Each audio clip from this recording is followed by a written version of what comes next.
only mode. Hi, everybody. Welcome to today's webinar. I'm Amy Dwyer with Fight CRC and in a joint appointment with University of Colorado Cancer Center. And I'm pleased to work with our team at Fight CRC and today's expert to talk about all things ostomy. So we're very excited to have all of you join us today. So a special thanks to Sharon Worrell, who is our Manager of Patient Education and has put a lot of time into working with our key expert, Joanna Burgess, to really bring forth today a fantastic learning opportunity based on ostomy care, as well as living with and helping support people who have ostomies. So we're really excited to have Joanna and team, and thank you, Sharon, for helping support this webinar today. In addition, special thanks to Michael Sola, and I understand that we have a guest tweeting person on social media today. Pam, one of our fantastic advocates, is joining in to tweet on behalf of Fight CRC. So we're very excited. And of course, Danielle and Andrew for all of their support. So just a quick reminder that today's webinar will be archived on our site, Fight CRC. And then, of course, after the webinar, we will ask that you go ahead and send us an evaluation, or excuse me, complete an evaluation on how today went and future identification of topics that are definitely in need for all of those who are out there helping support caregivers, family members, and cancer survivors. So on the right side of the screen, a quick reminder that if you do have questions real time, we'll ask you to key those in, and Sharon will be facilitating the question and answer part of the show after Joanna's presentation today. Next slide. And we're very excited to let you all know that the new Guide in the Fight has been posted on the website at Fight CRC, completely revamped and actually broken into 3 distinct books to really meet people for their specific needs with trying to manage the information in a very coordinated way. So we're very excited to have these 3 specific guides that complete the entire guide, talking about early in the diagnosis phase, management, as well as thinking about logistics, end of life, and how to support patients and caregivers. So please check it out on our website, and that's available and will be soon available for print as well. Okay, next slide. We're just a quick note that Fight CRC is providing these webinars and all of our educational components as means to help support you through care and through supporting patients with symptom management and side effects. No way to replace medical care, or if in time of emergency, just a reminder to utilize the 911 system. And then, of course, for today's webinar, we ask that all questions be around general education, and independent one-on-one questions about your care still remain with you and your healthcare team. A quick note also is that we want to ensure that everyone understands that this webinar is open for family members, lay audience, caregivers, medical professionals, and the like, but we are not specifically an accredited CEU or CME opportunity, as this is for general public use. Next slide. And with that, I would really like to welcome our speaker, Joanna, who is a nurse who definitely works in the area of healthcare with a passion for ostomy support, and she's definitely a leader in terms of thinking about the work with the Ostomies Association at the international and national level. And we're really excited with Joanna's experience as specifically as someone who has her care that she provides, as well as the education and support at the professional level, to have her join us with us today. So with that, I'm going to actually turn it over to you, Joanna, to go ahead and provide us today's opportunity for learning. Okay. All right, can you see my slide, Sharon? Hang on.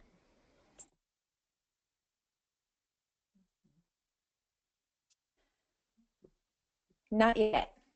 Okay, can you see them yet? Clicking show my screen.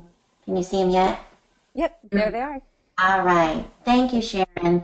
Just a few technical glitches. This is new for me. I'm usually used to seeing people's faces, which I'm not getting the opportunity today, but I do want you all to know that I do know this face. I have worked with hundreds and hundreds of people who have faced colorectal cancer, from the beginning of diagnosis to survivors, to the people who love these patients, and to the medical caregivers that work with these patients. So I'm delighted to be here to give you this information today.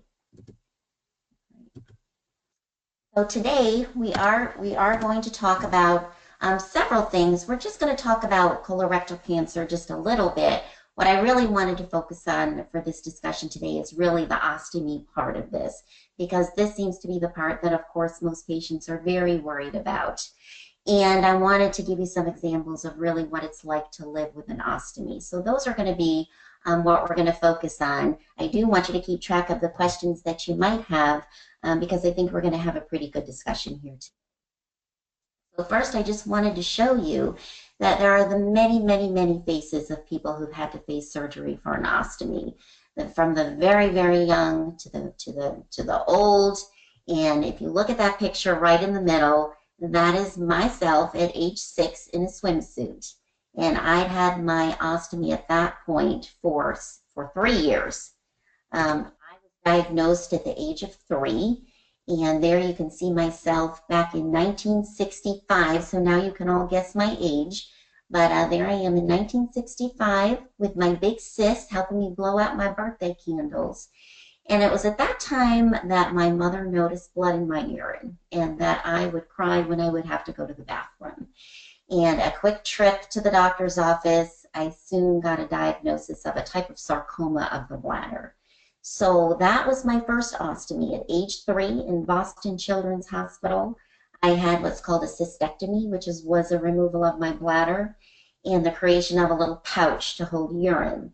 And then later in life, as I grew and adapted, which you saw at my age 6 years old, I was adapting pretty well at that point. But later in life, when I was a young adult, I did face surgery for a colostomy due to colitis from the radiation treatment that I had as a little girl. So I have been living with a urostomy since the age of 3 and a colostomy since around the age of 29. So just so that you know a little bit of where I'm getting all my information from, as Sharon mentioned, I have worked as an ostomy nurse in a hospital situation where I do see my patients. I also have an outpatient ostomy clinic. So this is where I see patients 1 day a week who may be having some difficulties, and they can be difficulties with a pouching system or emotional difficulties, and they just want to sit down and talk with me about their adaptation with the ostomy process. So there's the gamut of reasons why people come to me in an outpatient clinic setting. I've also participated a lot with the WOCN Society in writing best practice guidelines for ostomy care. I've followed online support groups very closely, so I truly understand what patients struggle with and their concerns. And I was honored several years ago for being a person who offers hope to ostomy patients. And that was very exciting for me. I must admit that I hadn't shared a lot about my life with an ostomy, and I was ready to do that, and everybody comes to their own point of being ready to do that. But that's gotten me out across the country, really meeting people with ostomies, sharing stories. And I must say, not only has that been healing for me to be able to share my stories, but I've learned a lot about what patients go through in that capacity as well.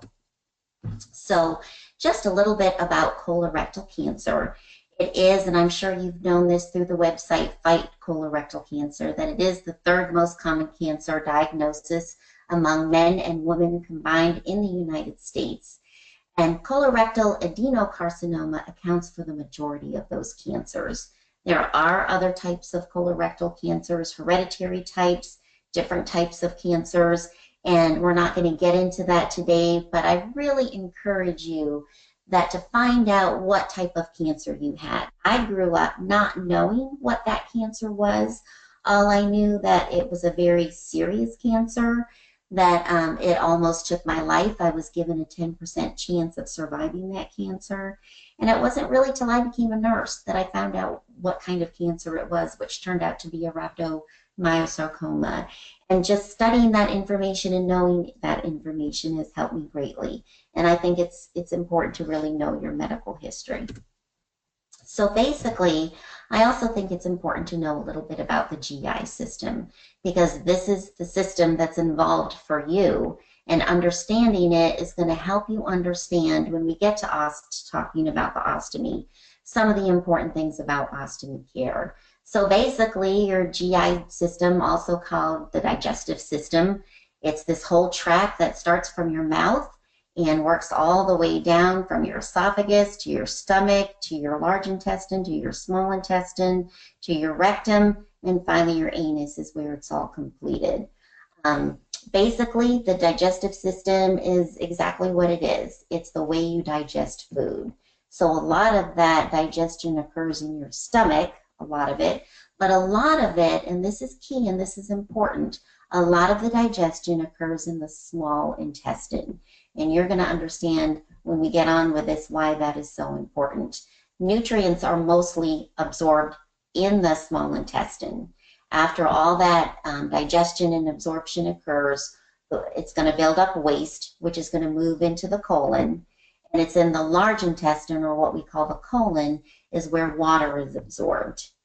Once the body absorbs the water and uses that water, the waste products move farther down into the end of the large intestine, into the rectum, where the waste product or the stool is stored, until it's ready to be evacuated out the anus. So that's kind of your little GI system 101, with the highlights again being the small intestine where nutrients are absorbed, and the colon or the large intestine where water is absorbed. So there's different ways for the surgical management of colorectal cancer. And basically for many, many people who are diagnosed with colon cancer, it's just a matter of going to surgery, removing the tumor from the affected area, and then those two parts of the colon are then reattached. And that reattachment site is called an anastomosis. And so you can tell from my picture there where the tumor was. The surgeon removed the tumor and reconnected the healthy areas again. And many, many people who are diagnosed with colorectal cancer do not face ostomy surgery, but some do. And so for the surgical indications, for the majority of people with colorectal cancers, the surgical problems are going to happen with a rectal cancer. And there are three main ways that those facing rectal cancer are treated. And the first way is with a transanal local excision. And this is for people who are basically facing just a cure. It's more of a simple surgery where the surgeon goes up through the anus, they remove those tumors and some of the tissue around those tumors, and then he puts everything back again, sews you up, and that's it. And most of these people do not face ostomy surgery. Where we begin to see patients who are having to face ostomy surgery, one is with this low anterior resection. And this is a resection, and when I use the word resection, I'm talking about a resection or an excision where the surgeon goes in and removes a particular tumor in a particular place. So with a low anterior resection, or we just kind of simply say an LAR, that's for cancers that are found in the upper and middle third of the rectum. It does involve a resection or a taking out of the sigmoid colon and the involved area of the rectum. Okay. The distal rectum, or the most lowest part of the rectum, is kept intact, and the sphincter is left intact as well. Sometimes these patients face a temporary ostomy, and we're going to talk about that in just a minute. The other surgery for rectal cancer is more involved, and these are for your more involved cancers. And this is called an abdominoperineal resection, or simply we just say an APR. And these are for more of your low rectal cancers, where you might have the cancer in the very end of the area, very near the anus. And so what the surgeon needs to do is really remove the sigmoid part of the colon, the rectum, and the anus, and there's a creation of a permanent type of. For some patients who've had diseases prior to colorectal cancers, like with bowel diseases, sometimes it involves removal of the entire colon, and they are left with an ileostomy, which we'll talk about in a minute. Many of these patients that are just strictly colon cancer are left with a colostomy. And what you'll see after surgery are either one of two things. You're going to either see several small incisions on the abdomen. If this surgery was done laparoscopically or robotically, you'll see several just small incisions, and there will be an incision in the perineal area, which is the area of the body that's between the genital and the anus. Or you might see a very long incision that's kind of from the sternum maybe to the pubic area, and that's if the doctor has to go in through an open abdomen procedure. You're going to see a much longer suture site at that point. So for patients who are facing an ostomy, if you haven't read about what an ostomy is or what is exactly an ostomy, the word ostomy just is a word for opening. It just means an opening. So for a stoma, this is a surgically created opening in the abdomen where a portion of the intestine is brought through this opening in the abdomen and it's sewn down on the skin. And I kind of relate this when I talk to how this is created with my own patients. I kind of use an example of a sock. So you can imagine if the surgeon were bringing a piece of your intestine, whether it's from the small intestine or the large intestine, and they're bringing this piece of bowel outside your body.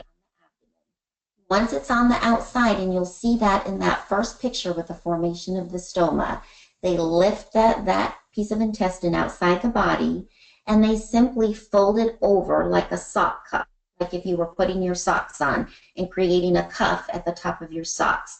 They fold that down like a cuff, and they sew it to the skin. And you can see in the lower part of that first picture the little sutures. So this is sutured onto the skin like a sock cuff, simply put. And you can see what a stoma looks like by looking at some of my pictures I have here. You'll see what an actual stoma looks like on the skin. You can see a healed surgical scar on that first patient where the umbilical area is, and a closer look at a stoma of a newer stoma that's bright red and sort of beefy in color. These are called end stomas. It simply means, and if you see that word end, it simply means that the surgeon is taking the end where he's excised the colon and brought it outside to the abdomen. There is another way to create an ostomy, and just very briefly, that's called a loop stoma. And a loop stoma is more for people who have a temporary ostomy. It's an easier way to reverse the surgery when it comes to time to reverse a temporary ostomy.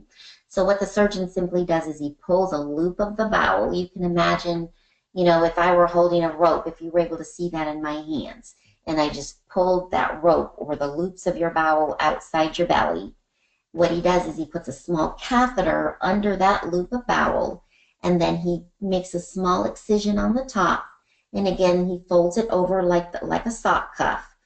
With a loop stoma, you're going to have two openings. You're going to see two openings in the opening of that stoma. One opening will function and stool will come out, and the other opening will not function at all. And it's all, whether it's an end ostomy or a loop stoma, it's all going to be pouched in the same way. So the different types of ostomy for this particular talk, you're going to mostly see two types of surgeries. You're going to see a colostomy, where, and this is the type of ostomy that most people are familiar with, including medical doctors. People tend to call all ostomies colostomies, but there are two different kinds. So a colostomy is an ostomy that's made from the large intestine or the colon, and an ileostomy is an ostomy that's made from the small intestine. So you can see from that first picture where the bowel resection happened, you can see sort of that end piece that the surgeon's going to bring up through the belly, okay? And he's going to sew the rectum and anus off like a little pocket. So this would be for somebody who may be having reversal surgery, because he can just sew those two areas back together again. And again, that picture of the stoma. And then you see the ileostomy. An ileostomy is made from the ileum, which is a section of your small intestine.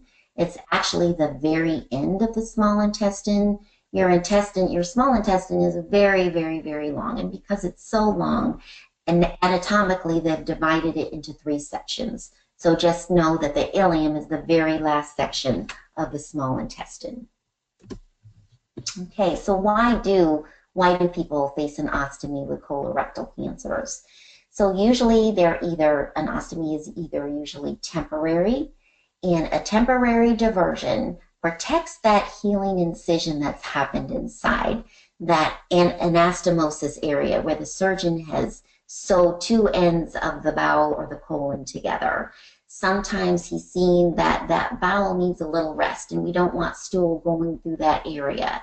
And so what the surgeon is going to do is divert the stool so that that area can adequately heal. So when it's adequately healed, it's time to reverse the stoma and just put things back together again. It's also done for if they cannot remove the entire tumor in the very beginning.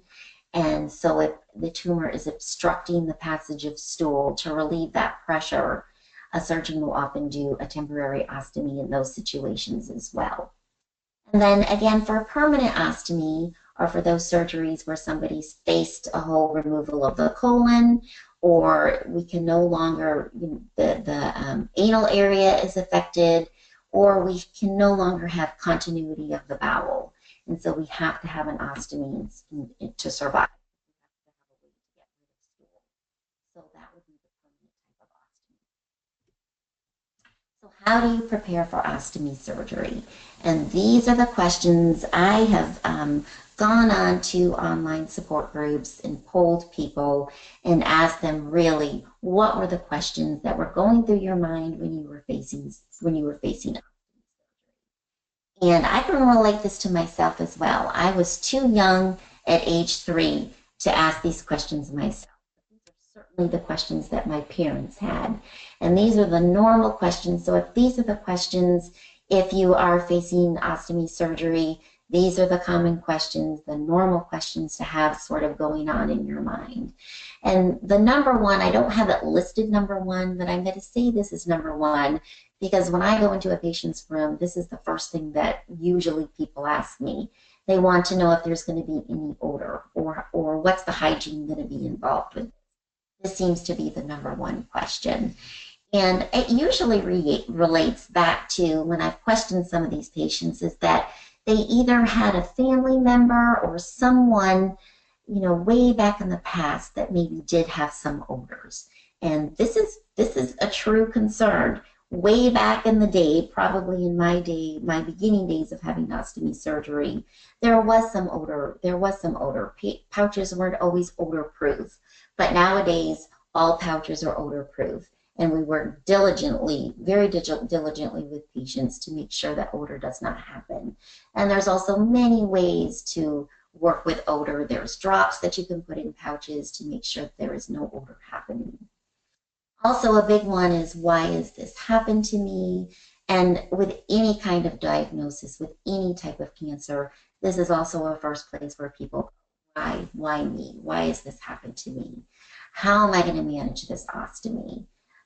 Is this really necessary? Is this surgery absolutely going to save my life? And how will it change my life? When somebody's faced with ostomy surgery, we look kind of at the future.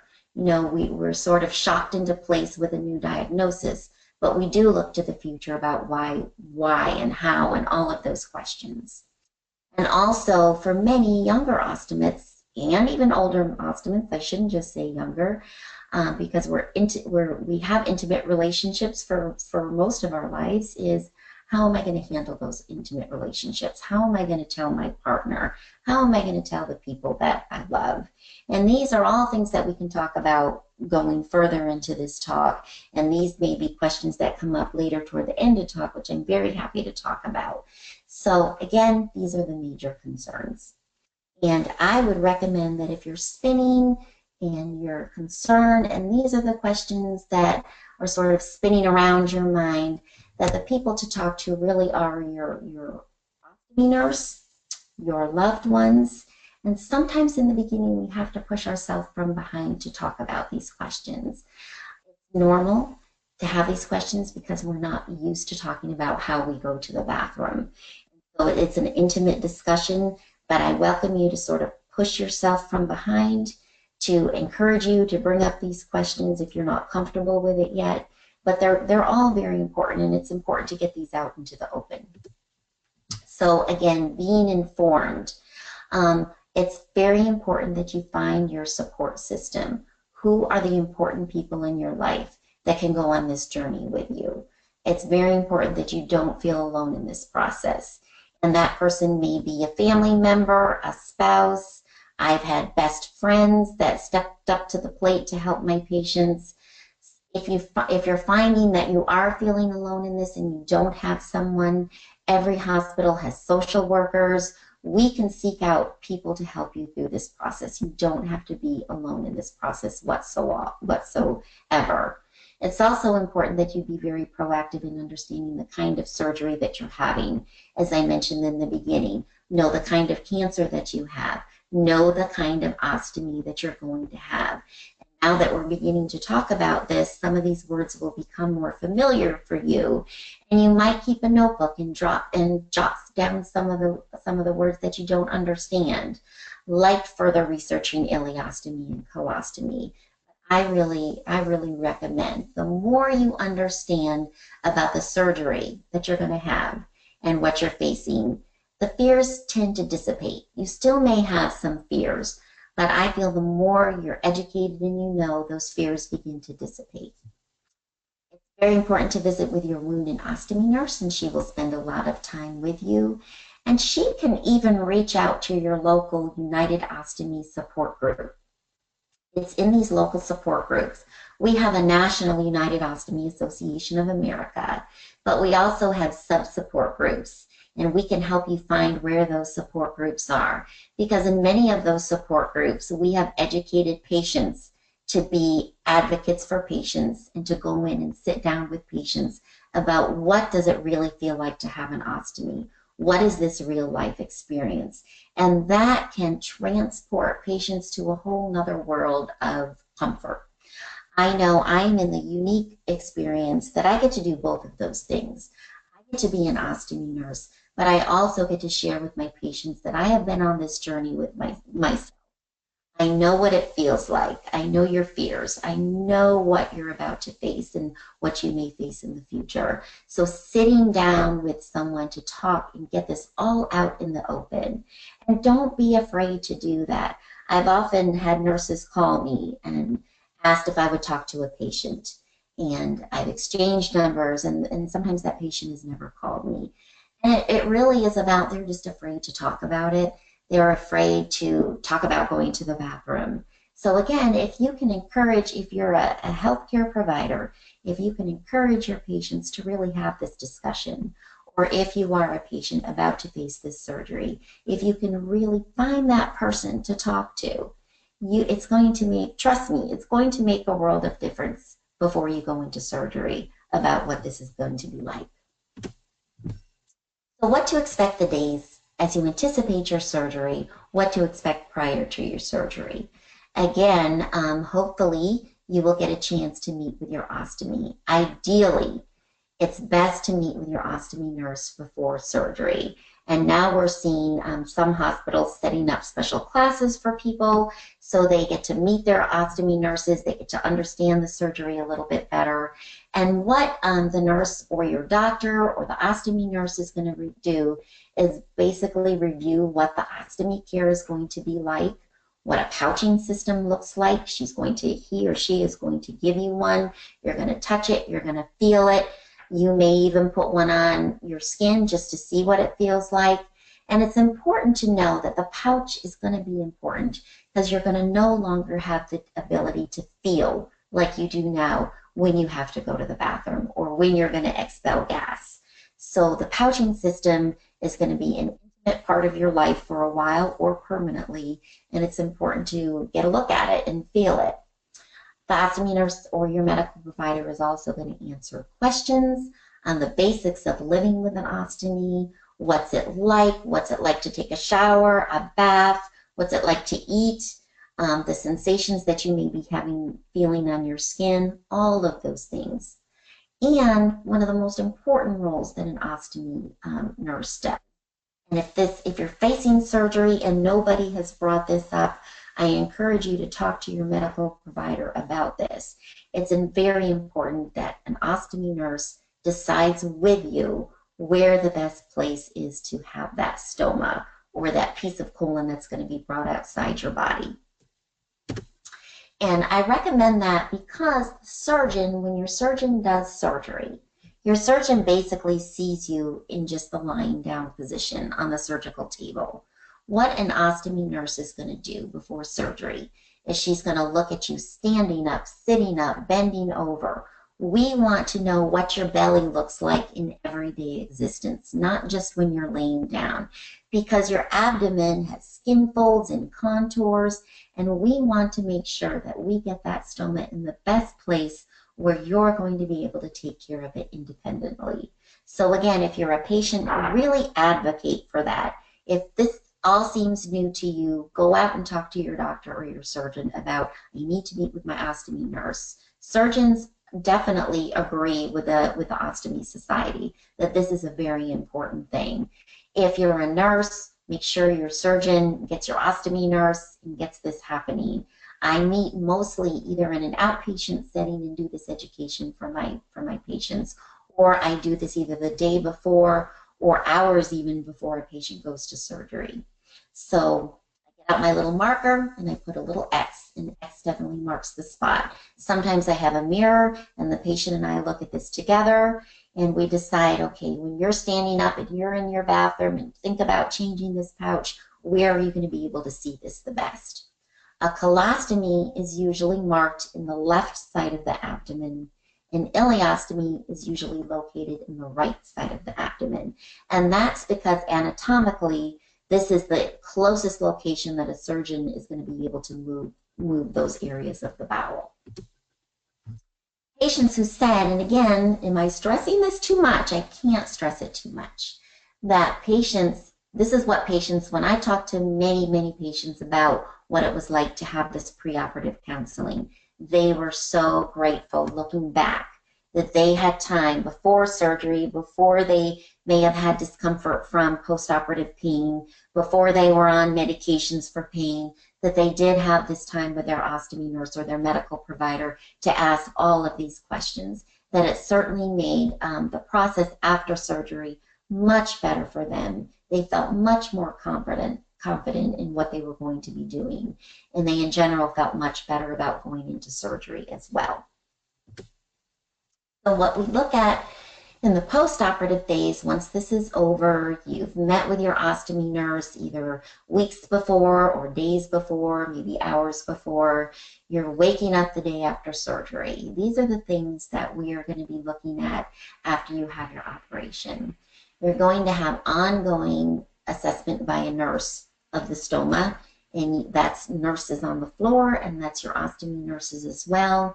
The stoma has, the surgeon has moved the stoma in a way that maintains a very good blood supply. It's very viable tissue. It's red in color, and I don't want you to be surprised by the color of the stoma. It just means that it's getting the healthy blood supply that it should have. So we're going to look at that stoma because you're going to have a clear pouch on. We want to make sure that it maintains that healthy red color. We want to look at the output. We want to make sure that it's functioning, that stool is coming out. We're going to talk a little bit more about output in just a minute. Your stoma may or may not have a catheter. You may see catheters that come with stomas take on various looks. Sometimes it's a red catheter, sometimes it's a white catheter, but if you notice something plastic that's under your stoma, it's the catheter for a temporary ostomy, that loop ostomy that I was talking about a few minutes ago.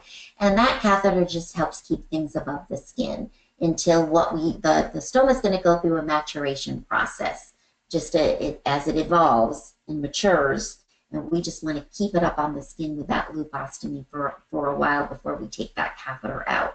The catheter stays in for about 7 days, and either the ostomy nurse will take that out before discharge, or the surgeon will take it out on an outpatient return visit. And your pouching system, as I said, is going to be clear in color. So what we look at when we look at a colostomy made from the large colon is that your stoma may be swollen to begin with. It's going to shrink down for the next 6 to 8 weeks. When anybody has surgery, there's edema that's produced, and that happens with a stoma as well. So just know that if you see a very large stoma, it's going to get smaller and smaller for about the next 4 to 6 weeks. It's going to shrink down, and we're going to adapt the pouching system as we need to, and you're going to learn to adapt it as you need to as the shrinking process happens. There may be an ileus for a while. You may not see stool in that pouch, maybe for a day up to 3 days, because anesthesia slows everything down. So you may not see stool right away. Stoma output is going to start as maybe a bloody liquid, and then it's going to be kind of mushy until eventually, for many people with ostomies, it does eventually become formed, just like you were used to experiencing formed stool in the past. When the stool begins to get formed and sort of pasty and mushy, it's hard to empty the pouch. And so we do teach you how to use special kinds of lubricants in the pouches to help you empty that in an easier way. And for those who face a permanent colostomy, and I want you to see this as a hopeful thing, stoma irrigation can really be a very nice thing for some people who are facing permanent colostomy surgery. I personally do ostomy irrigation myself through my colostomy. And what this means, and you wouldn't want to do this right away, you want everything to heal. So you wouldn't want to do this for several months after ostomy surgery. But this is a way to learn how to give yourself an irrigation or an enema through the stoma, which evacuates the stool in the lower part of the colon. It's irrigated every morning. And eventually, and I hope there's some questions that come up for this at the end of the talk, but eventually, colostomy patients are able to train their stoma in a way, I'm using that in my virtual quotes, quote, train the stoma in a way that the stoma only produces stool when you irrigate the stoma. So for me, that was really important as a woman who had 2 stomas. It was a way that I felt like I sort of didn't even have a colostomy for most of my day, other than that period of time where I was irrigating it. Some patients are able to get away with a mini, tiny little pouch worn over the stoma, or a type of bandage, a foam bandage that's worn over the stoma. So this is a very nice way to I'm going to use quality of life, because we're always looking at quality of life. But many patients that I've talked to who I've taught how to irrigate the stoma, quality of life had improved when they didn't have stool in a pouch during the day. So it certainly is something to consider. So diet considerations with a colostomy. There really are no true diet modifications, only the modifications that you may have had to make already before your surgery. So if you were a diabetic and on a diabetic diet, that would need to continue. If you were lactose intolerant and stayed away from ice cream, that would need to continue as well. But basically, eventually, after that postoperative period and you've healed for a while, you're going to be able to eat pretty much what you want to eat. In the postoperative phase, to avoid a lot of gas buildup, you're going to want to chew your food very well, and you're going to want to eat small, frequent meals just in the healing process. This is going to help you avoid excess gas and odor, because when your belly is already hurting after surgery, you don't need a lot of gas contributing to that pain as well. And we do recommend a low residue diet or a low fiber diet right after surgery. And also I recommend avoiding carbonated beverages and sipping things to a straw, because again, that's going to produce gas. Now with an ileostomy, things are a little bit different. You're still going to have edema of the stoma. The stoma is going to still continue to go through that maturation process. Your bowel function is going to come back much quicker. We want to see stool within the first 12 to 24 hours because it's coming through the small intestine, not through the large intestine.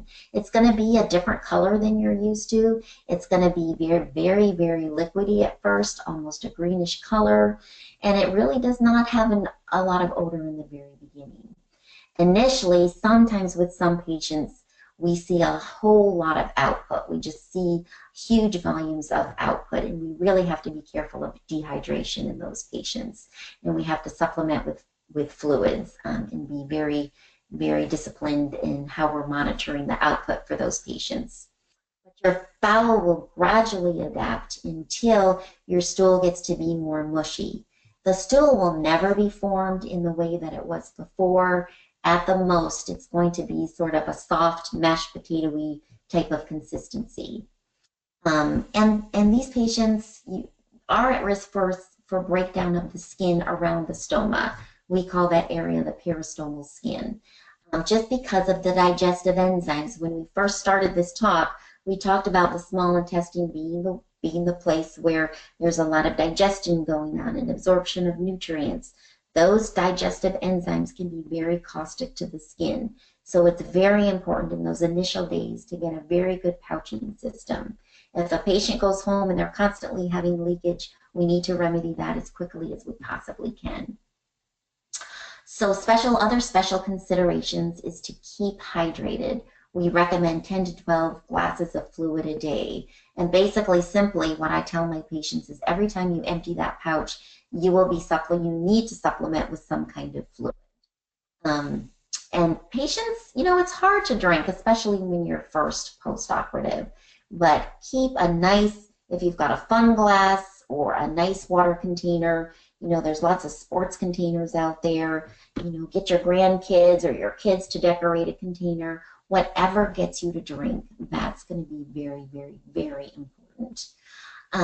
Also, medication concerns. We don't have these same concerns with a colostomy, but because you're not moving everything over into the large intestine, we do need to be very careful with large pills. Lots of ileostomy patients say, "Why did I find my pill in my pouch?" This means that you're really not absorbing that medication. Or enteric-coated pills or sustained release pills, you may not be absorbing this medication. So it's going to be important that you know what your medications are, what they're used for. And I recommend telling your pharmacist, and the pharmacist may not be well aware of exactly what an ileostomy is. So you even may have to educate your pharmacist that you have something called an ileostomy. It may affect the way that you absorb medications. Are you on any enteric-coated pills or sustained release pills? And help educate the pharmacist as well that you may need to do some kind of medication that's more liquid instead of pill-based. The other thing is that you never want to take a laxative. A laxative could be very dangerous with somebody with an ileostomy. It would increase the output and you would lose a lot of the electrolytes that you need. This happened with a patient of mine not too long ago, that the ER staff just didn't know this shouldn't happen, and they came in with a blockage, and the patient came in the next day just depleted because of their electrolyte depletion. And what I don't have on here listed is that you're also could be prone to a blockage to avoid certain foods. Foods that are coated with seeds or skin, they can get trapped under that smaller opening of the ileostomy and create a blockage. So if you're noticing output stops, all of a sudden it stops, and this has gone on for more than 12 hours, and suddenly the time is increased, and your belly is getting bloated, or you're getting uncomfortable, or you're starting to have nausea or vomiting, you probably need to go to the emergency room to get that blockage taken care of. So again, I just mentioned some of those things. Frequent small meals, staying hydrated, looking at your stoma output. If you're putting out a lot but not taking that fluid back in, that could be very dangerous. A lot of ileostomy patients need to work on thickening their stool. The thicker the stool is, the easier it is to take care of. So if you're discharged from the hospital and you're still having a lot of watery, thick stool, these are the foods that would help you thicken that stool. Fibrous foods, stay away from those, especially in the beginning. Now, patients can eventually take on more fibrous foods, but not in the very beginning. And there's a good resource while we're on it. There's a good resource for all of you called Vegan Ostomy. And this is a young man who's lived with a permanent ostomy for a period of time now. And if you're wanting to get back to your salads and your vegetables and things like that, he's got a lot of good tips on how to do that. So what I try to do for my checkoff list before patients leave the hospital, I definitely want them to know how to empty that pouch, how to change the pouch, or a loved one who knows how to change that pouch, how to trouble any kind of skin issues that may come up. I'm going to give them a handout on some of these nutritional guidelines. I'm going to teach them how to order supplies and the resources that are in their own community, especially the outpatient ostomy support group. or outpatient ostomy clinics. And this is really what the basic pouching system looks like. You're either going to be put in a one-piece system or you're going to be in a two-piece system. And there's advantages to both, and your ostomy nurse can go over those advantages. In the beginning, like I said, the important thing is that the pouch is going to be clear so that we can keep a good track of your stoma. But I could probably fill up a gymnasium with the products that are available. So it's an important job of the ostomy nurse to get you in the best pouching system that you can possibly be in to avoid leakages. You also, if you're in the ostomy world, there's many products to help you maintain a good seal, to help treat your skin, and you'll get to know some of these ostomy accessory, we call them accessory products. You're going to come to know those as well. So the top 5 issues that patients face at home are the skin issues, the leakages, the odor. Many patients feel emotionally sad and that they're not going to be able to get out and enjoy the activities that they once used to. And again, this is normal, the sadness, the depression, and the anxiety. And this, again, came from a poll that I did of about 60 patients. And we know through science and research, this is where these numbers come up from. But what I want to tell you, you look at those numbers and it may cause a little bit of anxiety. But there's things that you can do if you're diligent. If you have a diligent ostomy nurse, if you are a diligent person, there is no reason with the amount of products that are out there why people are having skin irritation and leakages. It's a matter of saying, yes, I need help. Where am I going to go to get this help? And have help finding where to get this help. So I love to fix problems. That's what I do in my outpatient clinic. And you're going to get a copy of these slides. And these are the main things to look for, the kind of things that shouldn't be happening. There's a lot of people have the thought that because I have an ostomy, I'm just going to have to expect some of these things. If there's anything that doesn't look right to you with the stoma or the peristomal skin, these are the kind of things that you want, again, let somebody know you're having problems with. Patients are, this is for patients as well as loved ones. You are going to go through, what the United Ostomy Association has recognized as their stages of grief. You may be in shock and sort of numb in the beginning. You may not want to take care of it. You may want to say, I'm going to let my loved one take care of this. I want nothing to do with it. And for nurses and caregivers, this is normal, and we just need to be patient because all of a sudden the patient will get through this. They will sort of push themselves from behind. They will acknowledge what they need to do, and eventually they will adapt. And realistically, the adaptation process from completion to end usually takes about 6 months for a person to first get their confidence and then maintain their confidence in what they're doing. And these are simply what patients wish that they had known. This is what they want their nurses to know. They want to know, what really is this going to be like? Don't sugarcoat it for me. I want to know what kind of problems they may run into, and that they didn't have to be alone. Some patients who were never given the opportunity to meet with an ostomy mentor wish that they had had an ostomy mentor. You can go on the United Ostomy website and read the Bill of Rights, but ideally, in an ideal world, this is what every ostomy patient should have when they're facing ostomy surgery. And if you're finding that this hasn't happened, you may want to talk to your healthcare provider about, why didn't I get an ostomy nurse? Where can I get an ostomy nurse? Unfortunately, we don't have enough ostomy nurses in the United States. We don't have enough outpatient clinics. So it's a matter of being diligent. And I do have one patient that was able to help get an ostomy clinic started in her area. So for ostomy reversal, again, I do want to leave time for questions. And this, you're going to want to read through this. This comes up often. Sometimes patients with temporary ostomies feel some problems afterwards. Rectal urgency, frequency, stool incontinence. This may last up to 6 months, but there are ways to take care of this. And the most important thing is that you let your medical provider know that this is going on. Don't feel like you need to keep it a secret because it's not something that you're used to talking about. But this can be remedied in some instances through working with your diet, through muscle retraining with a physical therapist, and we can work with the incontinence as well. So concerns for women is that sometimes there's sexual dysfunction later. Sometimes there's a narrowing of the vagina, and this can be remedied through a dilatation process that's done through a physical therapist.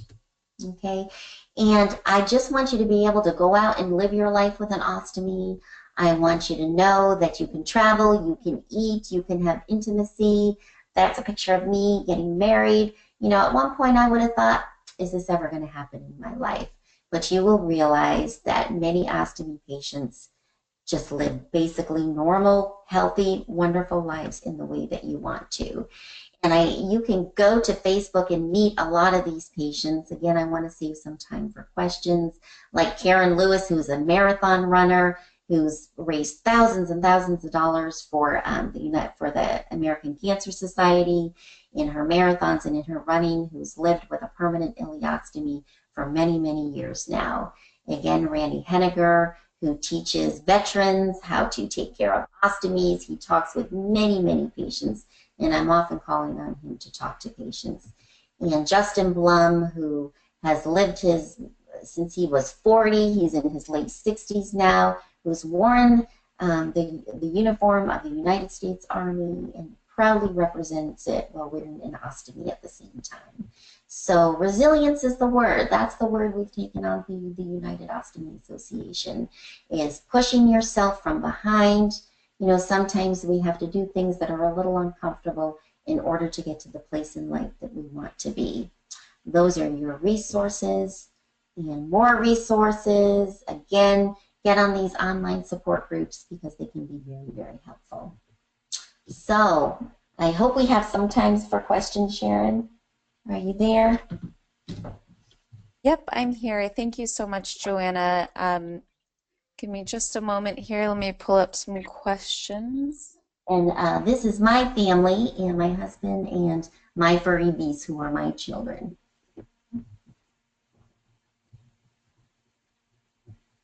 Okay. Great. So we did have a couple questions come through. Thank you again, Joanna, for a great presentation. The questions that we have are specific around exercise. The first question, are there any guidelines for getting back into a regular exercise routine after surgery, and anything specific to avoid? That is a great question. What I recommend is that you tone and be the best shape that you can. And this isn't, everybody's not able to do this because some people are very sick going into ostomy surgery. But if you are able to, I recommend toning your abdominal muscles, because you have two muscles that run on either side of your abdomen called the rectus abdominis muscles. And you can Google that, so anatomically you know where those are. But what the surgeon is going to do is going to bring the stoma up through either the left side or the right side, one of the rectus abdominal muscle, because it's going to help hold that stoma in place. So the more toned and in good shape those muscles are, the more it's going to support your stoma. What we find is, and I don't have the numbers right with me, but one of the complications of stoma surgery is a stomal hernia. The muscles tend to bulge up through that peristomal skin when you start to see a hernia. And what some patients experience postoperatively, not right away, but after, maybe months afterwards, is a little lump that they see in that peristomal skin. And what that is a hernia, and sometimes we have to adjust that pouching system. So what we tell our patients is that postoperatively, don't lift 10 to 12 pounds. Don't do heavy lifting right after surgery. We really want you to get back to slowly increasing the strength of those muscles. Our physical therapists work with our patients on guidelines on how to strengthen those muscles in a very slow way, and begin to build up until, if you're a bodybuilder, like some of those stories I just shared, those people are really, they're surfers, they're marathon runners, they're mountain climbers. So they're eventually getting back into doing all the things that they love, but we recommend strengthening those abdominal muscles in a slow way. And for some patients, I recommend abdominal support. if you're going to be out doing, it's not that you have to wear it all the time, but if you're going to be out doing yard work or heavy lifting, have some kind of an abdominal binder with support so that it helps you to support those rectus abdominal. Great, thanks, Joanna. And kind of a follow-up question. As it relates to swimming, the question is asking, is there any time frame to avoid swimming after surgery? How do you prepare? Are there special bathing suits? What kind of tips and advice can you give to people prior to going out and swimming in the ocean or in a pool? I love that question because you can see by one of my early pictures, I'm there in my bathing suit and I've been a swimmer my whole life. Just as you want the surgical site to heal before you go swimming, whether the incision is on the abdomen, in the perineal area, you want that to be well healed before you go swimming. And then give yourself a couple months to restore the abdominal muscles. You want to get your pain improved. You want that to subside. You want those muscles to be a little bit stronger. And then there's no reason why you can't get in the water. Actually, the water exercise is a great way to continue to ongoingly strengthen your muscles because you've got the pressure of the water pushing against those belly muscles, which is a good way to strengthen those muscles. Doing leg lifts in the water and all of those things. As far as apparel, they make some wonderful swimsuits. There's, if you Google ostomy, swim, those words, Ostomy Secrets is a resource for you. They make bathing suits with little pockets in the bathing suits themselves that you can put your pouch in the pocket. A lot of, if you can't go, if you find that financially you can't afford that, most bathing suits are well lined that really support the ostomy against the belly. So that's usually never been a problem for me. I recommend bathing suits with patterns or ruching, which kind of disguises the area where the pouch is. Ostomy Secrets also makes a belly band so that if you're wanting to wear a two-piece pouch, they make a band that goes around the pouch, and then you bring up, if you're wearing a two-piece system, the pant part of the bathing suits comes up, and it almost looks like it's incorporated. And so it does disguise the bathing suits as well. And some patients are just totally fine with letting their pouch show. There's among the millennials, I've seen that there's this sort of ostomy pride going on. And so I've seen, younger people and even older people just, letting the tip of their pouch show through their bathing suits, and they're not ashamed of that whatsoever. So I think we have time for one more question, and thanks to everybody for typing your questions in. We could talk about this for a very long time, but I want to be mindful of our time, and perhaps I can send Joanna some of these follow-up questions, and we can post them up on a blog. Then our last question is around sexuality, and I guess they're asking about, you mentioned issues for women. Are there also issues that men might face, and how might a person talk about this with their partner and their loved one? That's a good question. Then, if surgery involves the pelvic area at all, and mostly we're going to see this in the abdominal perineal resections, that the nerves for sexual function do go through the pelvic area. So some men temporarily have some dysfunction with erection afterwards. It's not common, but it definitely can happen. So if this is an issue for a man, this is definitely something to bring up to his medical care provider, because it may be just a waiting out period, or there may be a way that permanently needs to remedy that situation. So again, you're right, Sharon, this is a whole issue in itself, that sometimes there is some sort of sexual dysfunction, and to be very open and honest with your medical provider about what you're experiencing and what's going on. And as far as telling your partner about what's happening, I think it just, as you become confident with navigating your ostomy and you become more comfortable with it, your partner is certainly going to be more comfortable with it too. There's sort of a lightheartedness that comes after a while with it, and the more lighthearted you are about it, the more lighthearted friends, loved ones, and people that you're intimate with will have too. You know, sort of the basics are people empty the pouch before intimacy, or there's decorative pouches that you can get, there's intimate wear that you can buy. Again, you can pretty much Google anything. Ostomy Secrets is kind of my go-to, but there's lots of apparel for intimacy that kind of disguises the pouch if you're not comfortable with wearing the pouch with your partner. But there's definitely ways to work through this, and it takes open communication. It takes being very comfortable with having frank discussions with your partner about intimacy. Great. Well, thank you so much, Joanna, again, for your expertise and for sharing your story and providing all these tips for the listeners out there. And thanks again to Andy Dwyer, who kicked us off, and thank you to Michael Sola and the rest of the Fight CRC team and UOAA, and of course to all the listeners out there. Have a wonderful day, everyone, and thanks again. Thank you.